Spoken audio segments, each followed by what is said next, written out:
കട്ടപ്പന കേസിലെ ചുരുളഴിഞ്ഞപ്പോൾ സംഭവം ഇങ്ങനെ.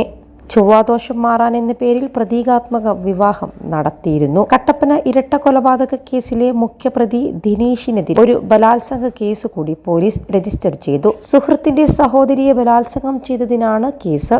ചൊവ്വാദോഷം മാറാൻ എന്ന പേരിൽ പ്രതീകാത്മക വിവാഹവും നടത്തിയിരുന്നു.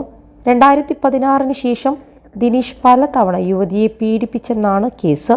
വീട്ടുകാർക്ക് അപകടം സംഭവിക്കുമെന്ന് വിശ്വസിപ്പിച്ച് പെൺകുട്ടിയുടെ സ്വന്തം വീട്, ഇവർ വാടകയ്ക്ക് താമസിച്ചിരുന്ന വീടുകൾ, ചോറ്റാനിക്കരയിലെ ലോഡ്ജ് എന്നിവിടങ്ങളിൽ വെച്ചായിരുന്നു പീഡനം. സുഹൃത്തിന്റെ അമ്മയെ ബലാത്സംഗം ചെയ്തതിനു ദിനേശിനെതിരെ പോലീസ് കേസെടുത്തിരുന്നു.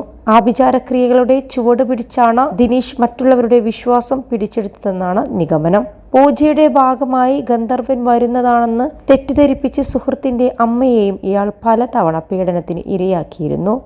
മോഷണത്തിനിടെ ദിനേശും വിഷ്ണുവും പിടിയിലായതോടെയാണ് കട്ടപ്പന ഇരട്ട കൊലപാതകത്തിന്റെ ചുരുളഴിഞ്ഞത്.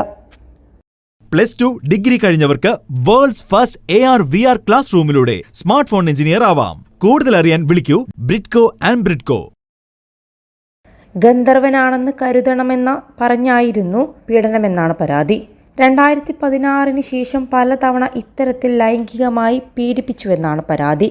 ഇരട്ട കൊലപാതക കേസിൽ പോലീസ് കസ്റ്റഡിയിലായിരുന്ന നിതീഷിനെയും വിഷ്ണുവിനെയും തെളിവെടുപ്പിന് ശേഷം ഇന്ന് വീണ്ടും പെരുമേട് ജയിലിൽ റിമാൻഡ് ചെയ്തു. 8 വർഷങ്ങൾക്ക് മുൻപ് വിജയനും നിതീഷും ചേർന്നാണ് 5 ദിവസം പ്രായമായ നവജാത ശിശുവിനെ കൊന്നത്. കയ്യിലിരുന്ന കുഞ്ഞിനെ വിജയൻ കാലിലും പിടിച്ചു നൽകിയപ്പോൾ നിതീഷ് മൂക്കും വായും തുണി കൊണ്ട് മൂടിയാണ് ശ്വാസം മുട്ടിച്ചു കൊന്നത്. ശേഷം കന്നുകാലിക്കൂടിന്റെ തറയിൽ കുഞ്ഞിന്റെ മൃതദേഹം മറവ് ചെയ്തു. വർഷങ്ങൾക്കു ശേഷം അതേ വിജയനെ ചുറ്റികക്ക് തലക്കടിച്ച് നിതീഷ് കൊലപ്പെടുത്തുകയായിരുന്നു. ഈ കൊലക്ക് നിതീഷിന് കൂട്ടായി നിന്നതാകട്ടെ കൊല്ലപ്പെട്ട വിജയന്റെ സ്വന്തം മകനും ഭാര്യ സുമയുമാണെന്നാണ് പോലീസിന് നൽകിയിരുന്ന മൊഴി.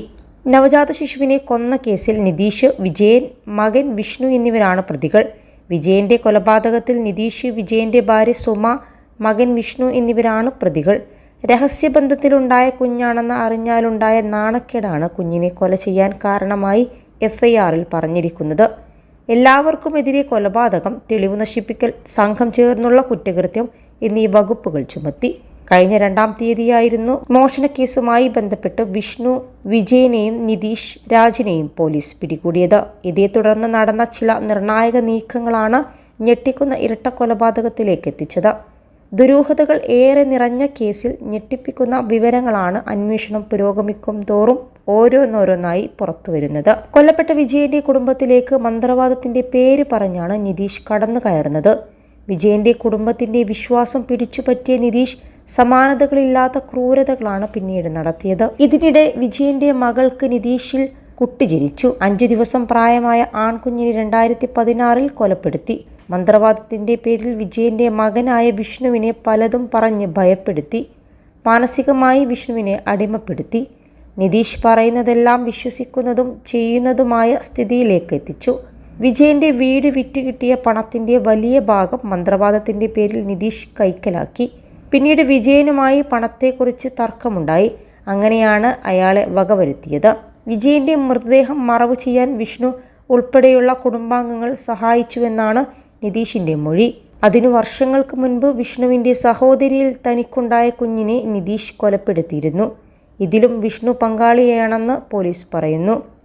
21 ലക്ഷത്തോളം സന്തുഷ്ടരായ ഉപഭോക്താക്കളും 2 ലക്ഷത്തോളം തിമിര ശസ്ത്രക്രിയകളും പൂർത്തിയാക്കിയ മലബാറിലെ ഏക കണ്ണാശുപത്രി Al Salama eye hospital road, Perinthalmanna.